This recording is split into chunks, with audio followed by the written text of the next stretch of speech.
Welcome to today's webinar. We're going to be talking today about how to stop paying too much in taxes with your business without having to worry about getting a degree in finance.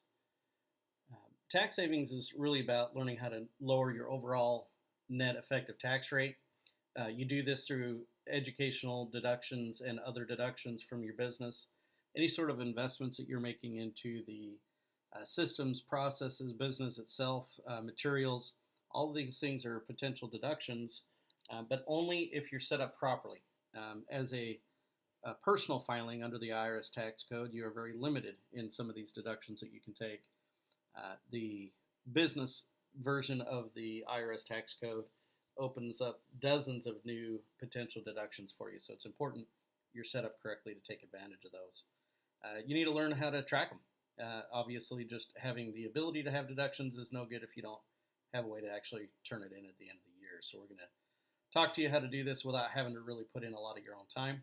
Taxes should really be an afterthought when it comes to business, not a focus of your time and energy. Obviously, you want to be putting your time into creating income. So let's move forward. I've started more than one business over the years, and every time I realized how important it was to be set up correctly, mostly because my CPA would then turn around the next year and tell me that I'm going to have to pay too much in taxes because I didn't take the time to set myself up correctly. After about 15 years, I've learned that step number one is vital. You just got to create an entity of some kind, whether it's an LLC, a corporation of some kind, an S Corp or C Corp, a partnership. It really doesn't matter which one you start. All of them do open you up for the potential of taking these additional deductions to help you with your tax savings. There is some legal protection issues. If you have some personal assets, some other assets you want to protect as well, then it will be important that you do some consulting to decide what is right for you. I found that when I did my own taxes, I felt like I was saving money because I didn't turn around and pay a CPA, $1,000 or $2,000 to do my taxes for the year. But then what I realized is I missed out on so many deductions. I didn't get as much back, and it ended up being a situation where it always benefited me to pay the professional, the person who lived and breathed taxes, who understands exactly how to maximize all those deductions moving forward. Once I had these things in place, so I found out it's actually fairly easy to provide myself the most savings possible when it comes to taxes. The hard way is the way that I did it, and the way that I've talked to a lot of people that have done it, and what I'm hoping today to help you avoid, which is the thought that I can just put it off a little bit. Invest in your business. Don't worry about your foundation yet. Keep reinvesting into that business because, of course, all businesses require constant reinvestment. As you reinvest into it over and over into different systems and processes and tools, not all of those things, again, will be deductible on the personal side. So you're just continuing to throw more and more money away by not being set up correctly. And I'm going to talk about a specific story today, but general liability issues are obviously an issue that you want to minimize if at all possible. So the tips that we're going to talk about today, setting up a business, qualified attorney to help you set up the entities, and why you need a CPA to help you maximize your tax rate savings. That first tip that we talked about, not setting up the proper business structure, having the potential to cost you everything. I'm going to use Mark today as the example. Mark was a successful business owner. He was actually an employee for a corporation and decided that he wanted to get out. But he didn't make enough money anywhere else to get out immediately, so he started his business. He felt like, I'm going to get this up, get it going, and it actually started to, really take off. It was doing very well, and he could see the light at the end of the tunnel. He realized that, his realization of becoming his own boss was well within his grasp. But then something dramatic happened to Mark, which was a lawsuit got filed against him in his business. And what happened was, whether it's, frivolous lawsuit or not, when he went down to his attorney and he started talking about the lawsuit, the situation that he was in, his attorney told him, Mark, because you never created an entity to separate yourself from your business, if you do lose your lawsuit, your personal items will be at risk as well, your personal assets, which is, of course, very devastating. So, dramatic situation for Mark. He went from corporate job, potentially replacing his job, to having literally everything in his life at risk. And it only takes you guys about 30 minutes on a phone with me or with a consultant down here to be able to solve this, to put yourself in a position where you don't have to put your personal assets at risk. Well, the second thing you want to look at is, why do you want a qualified attorney to set it up for you? I always use the analogy of going to a doctor when talking about this particular part of the business. If I go to the doctor and I have something wrong with me, I don't just walk in, him hand me a bottle of pills, and I walk out. There has to be some consultation. There has to be some questions and answers, and what's wrong, and symptoms and tests, and in order to ultimately get to that bottle of pills, if that's what I needed, or whatever the solution was in that scenario. Same thing here. Let's look at two different people as an example. If somebody walks into a lawyer's office, and he's this first example, a brand new business owner, 25 years old, no children, no personal assets, the attorney's going to set up a very simple LLC, most likely. Save there's some information we don't know. If number two walks in the door, and this particular person is an experienced business owner, started his fourth business now, 55 years old, married, kids, stocks, real estate, self-directed funds, obviously has personal assets to protect, he's going to get a much more complicated business structure set up for him, because that's what he needs. But going through and doing the consultation is the key. We have to make sure that you get all the questions answered necessary to your situation. Every business is different. Every individual behind that business is different. So every structure needs to be built accordingly. The other thing that an attorney will do for you that you're not going to get through your discounted online options. And when I refer to discounted online options, there's several different ways we can go today. If you want, you can just head down to the county courthouse or go to their website. If you do that, you're going to walk in, or you're going to get online, you're going to pick a name, you're going to file, and you got a piece of paper. There's a lot of people right now who thinks that means that they just started a proper entity. I hate to be the bearer of bad news here, but that is not a proper entity, because you don't get these two items that you see listed, the Articles of Incorporation and the Operating Agreement.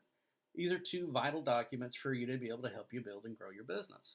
If you go down to the bank and you talk to the banker about setting up a business account, they're going to ask you for this information. If you want a loan, they're going to ask you for this information. Even if you want to get simple business credit started with Quill, or some of the basic online options that you can do to help you start business credit, they're going to ask you for your corporate documents. And that's what they're referring to, the Articles of Incorporation, the Operating Agreement. If you do not have these things, you're not a full-fledged business, and you're not going to get the protections and the benefits according. And more importantly, it doesn't separate you as an individual from your business if you don't have these documents. If you just walk down to the county courthouse, or you hop online, you pick a name, you file a piece of paper, you get that lawsuit like Mark we just talked about, you don't have these documents, same situation. You're going to be in the same boat as Mark was. If you want to separate your assets, if you have things in your life that are important to you, that are valuable to you, that you want to protect, you need to have this set up correctly. This is an example of a full-fledged estate plan that we can set up, including unlimited entities. Let's talk about these different pieces real quick.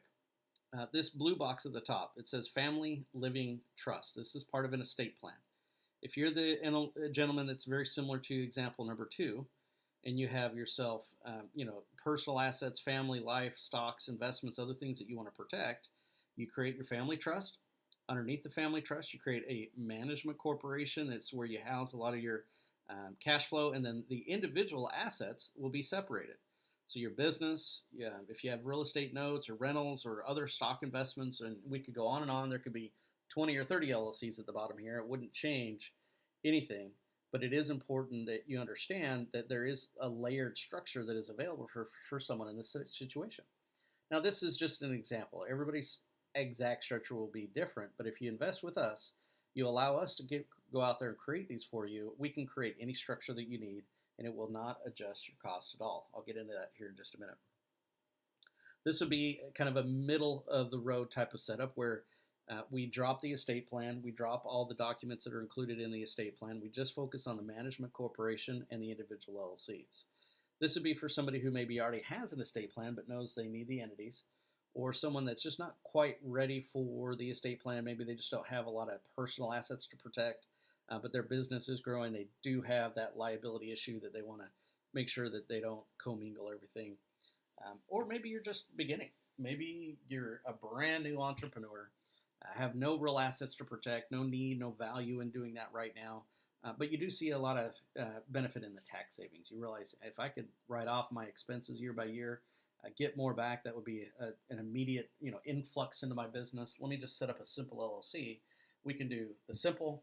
We can do a normal, a management company with individual. We can do a full estate plan. It doesn't matter what you're looking for. We can set up any one of those for you. I'm not going to spend a lot today on the CPA issue. I think this is pretty evident. Um, if you don't live and breathe taxes, if you don't understand taxes fully, you're just going to miss out. It's just that simple. I'm going to use Mary as an example. Mary is a successful business owner, has been for a long time, has a CPA that she's very happy with, does very well on her business taxes that she files every year. And what happened was Mary was just, chugging along. Her parents did pass on, and they left her some inheritance. Included in that inheritance was some rental properties that, Mary has never had rental properties before. She's always just been a business owner. And she talks to her CPA. Her CPA says, yeah, we can line item these. And I'm looking here, you have new income coming in, so that'll be nice. But we can deduct these properties over 28 and a half years according to the tax code. And so we're actually going to get, a lot of new deductions as well, which Mary was happy with. And everybody seemed okay with the scenario. It wasn't until several years down the road that we talked to Mary, helped her realize some of the limitations that was happening because her CPA, as good of a business CPA she wasn't a real estate CPA or didn't have experience in the real estate filings. And being a CPA is no different than, let's go back to that doctor analogy. If I have a problem with my foot, I don't go to my heart doctor. CPAs are very similar. CPAs specialize. They very well should specialize because there's so much to the tax code. There's really no one person that can know the entire tax code front to back.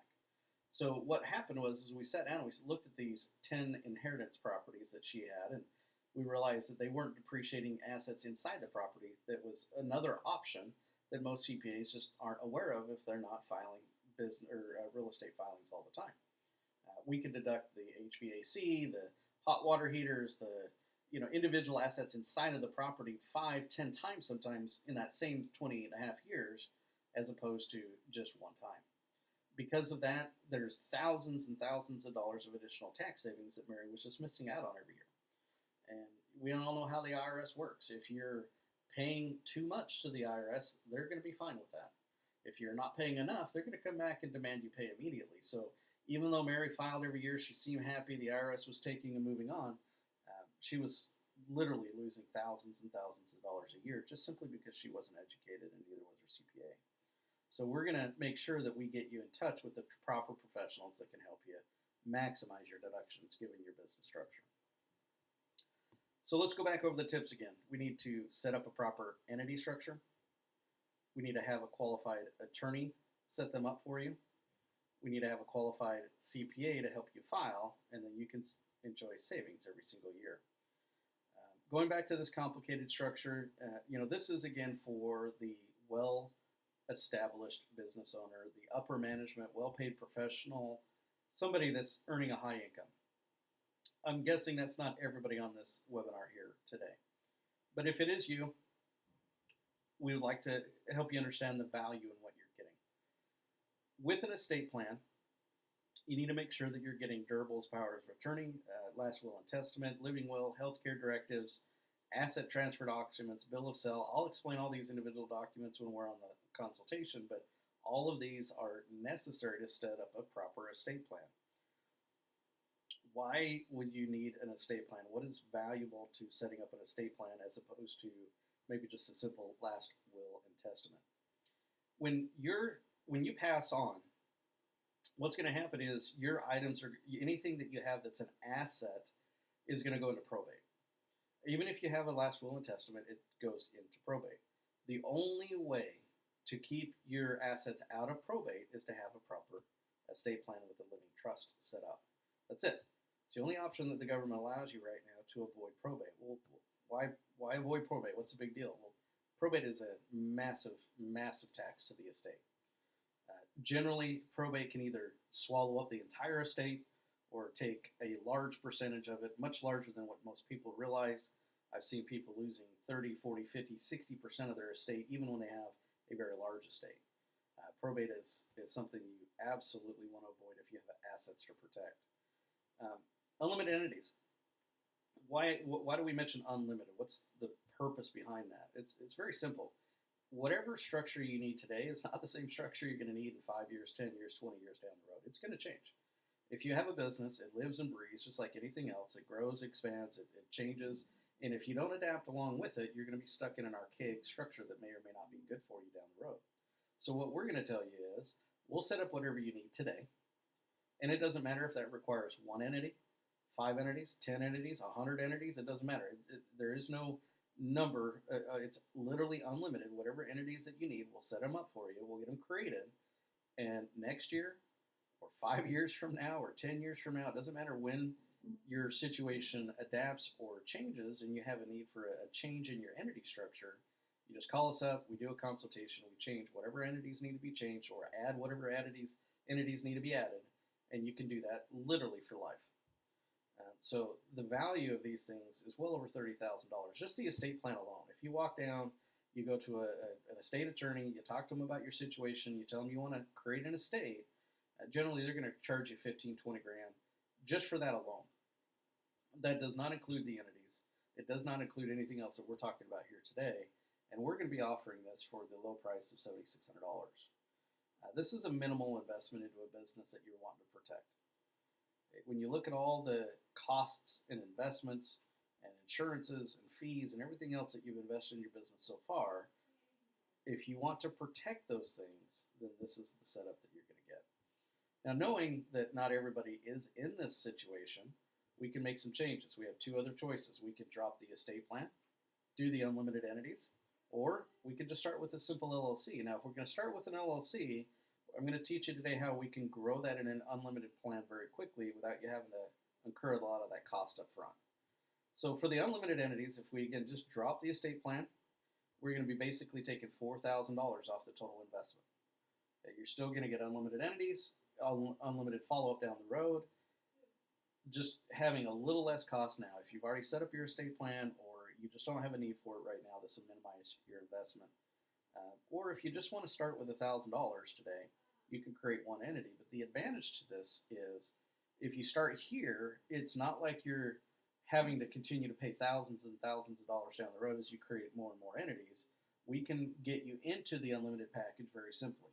You pay for one entity now. You come back down the road, you get a second one. You continue to do that until you've created 4 entities. Now, on the fourth one, we're not going to charge you $1,000. We're going to charge you $600. That's going to bring you to a total of $3,600. So you basically put your unlimited entity package on a payment plan. Okay? And that payment plan can be over any amount of time that you want. We're not going to set a certain number of years or a certain number of months to that. You just simply come back as needed. The only things that's going to be separate on any of these things, just so everybody's aware today, is that there is going to be a filing fee with the state that is separate from anything that we're talking about, because every state has their own rules and their own costs with filing fees. So everything that we're talking about here is for the creation of the entities. You'll pay your state filing fees separate.